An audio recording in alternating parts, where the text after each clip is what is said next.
So our approach and our teaching style is anecdotal. I like to kind of say it's like watching a Disney movie. So, you know, as a kid, Disney movies are great. They're really entertaining. We enjoy listening to them. We enjoy watching them. But then maybe as we get older, we kind of realize, oh, that was teaching me about self-respect, or it was teaching me about how to share, things like that. So we like to teach our mental skills in a story mode. We feel like when you guys face adversity or those low motivation days, things like that, it's easier to pull from an experience rather than from a textbook. So we definitely supplement the ideas with the science behind it as well, but we want to give you guys a story to go along with it so that it all makes sense.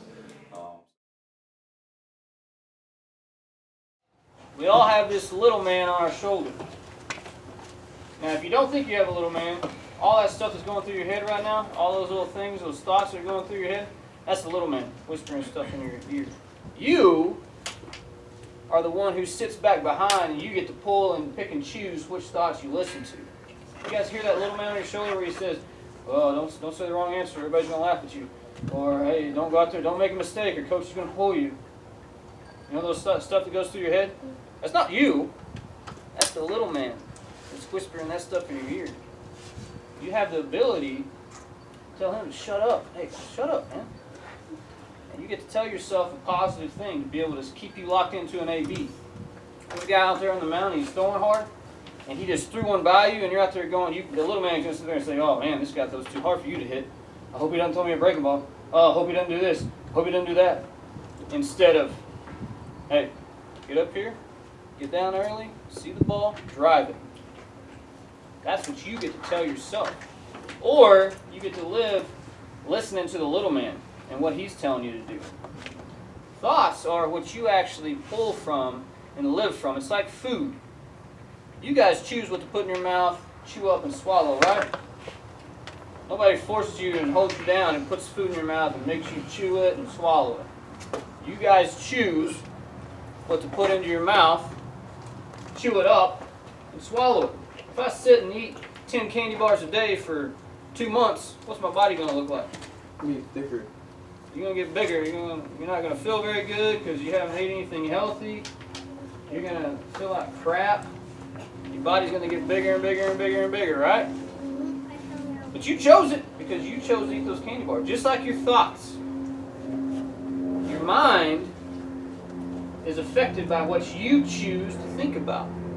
So if you're constantly choosing bad stuff, watching stupid TV, and listening to stupid people, what's your mind eventually going to do? Just like eating candy bars. It's going to rot. I like that word. Nice. Nice pull. So you guys have the ability to tell the little man all that stuff that he's telling you, that, "Oh, don't do this, don't do that, oh, you can't do this." That's not your thoughts. You actually sit back behind here and you get to pull and choose and pick which thoughts you want to be a part of you, which is going to affect your mind. Just like the food that you eat is going to affect your body. Thoughts affect your mind.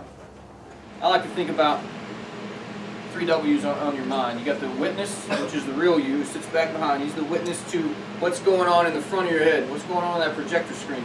As far as, I got these negative thoughts going on in my head, as far as if I'm up the plate, "Oh, I hope this guy doesn't throw me another breaking ball. Oh, God, is he going back in? Is he going away?" Instead of just, you don't have to listen to those things. You can clear those out. So you got the witness who sits back and listens. You got the weakling who's up front, the one who's saying all this stuff, trying to make you feel comfortable, trying to get you to calm down, which actually just speeds the game up in itself. And then you got the warrior who is the character. You have the warrior who's the one who picks the thought that he wants. He's the one who tells this voice what to say. You can have that voice say what you want it to say. Can anyone just maybe throw out a fraction, 50-50, 10-90, 5-95? What percentage does the mental side of it come into our performance as it applies to on the field? 80-20, which part's 80? 80 mental, 20 physical? Because you said you spend 80% mental in this game. It's 80-20. I do think it's higher, but we'll stick with the 80-20. Do you work, as far as thinking about your career, do you work really 4 times harder than you do physically? go to the movies, do you know the characters on screen? I mean, you know their names, right? You know the actors' names, but you don't know them personally. But the first step in understanding how you're perceived is developing a character. I want you to think about the epitome of the ultimate badass in your head. Like, what he looks like. Who is that character that you have in your head? We all have one. We all see something in our head. We're like, oh yeah, if I could be that guy, no wait, I could do whatever I wanted to do. My character, when I played, I was a lion. It wasn't like a Disney Lion King lion. You flip on National Geographic, you see that lion who just chased down the zebra and he's got blood all over his face. That was my character. That was the character that kind of stuck with me. And so as soon as I stepped across the line, boom, it's time to go. It's in a lion mode. And so it completely changed. When I'm on the mound, there's nothing else except going through my head except a lion. And I understood that if I could take my character, hey, this lion's not emotional. He's up there, he's just ready to eat. He's hungry. He gets the ball, he's going to go. If the hitter's not ready in the box, I know I'll put my work in. So when my character's facing that hitter, he better be ready and he better be mentally locked in because I'm coming at you. If you can hit it, good. It doesn't bother me because I'm going to come after the next guy too. I'm just coming.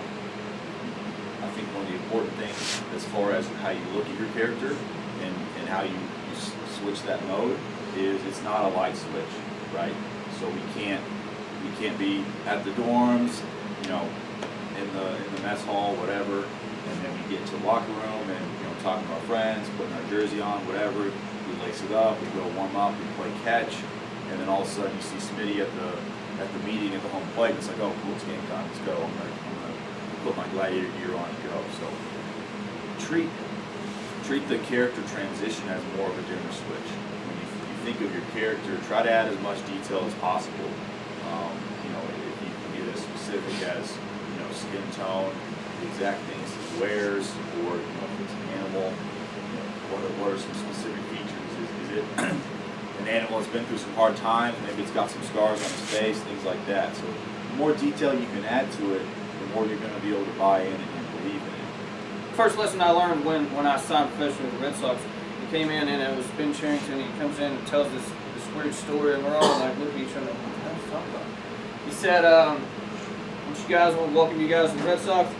I want you to understand that to me, you are not baseball players, you are entertainers.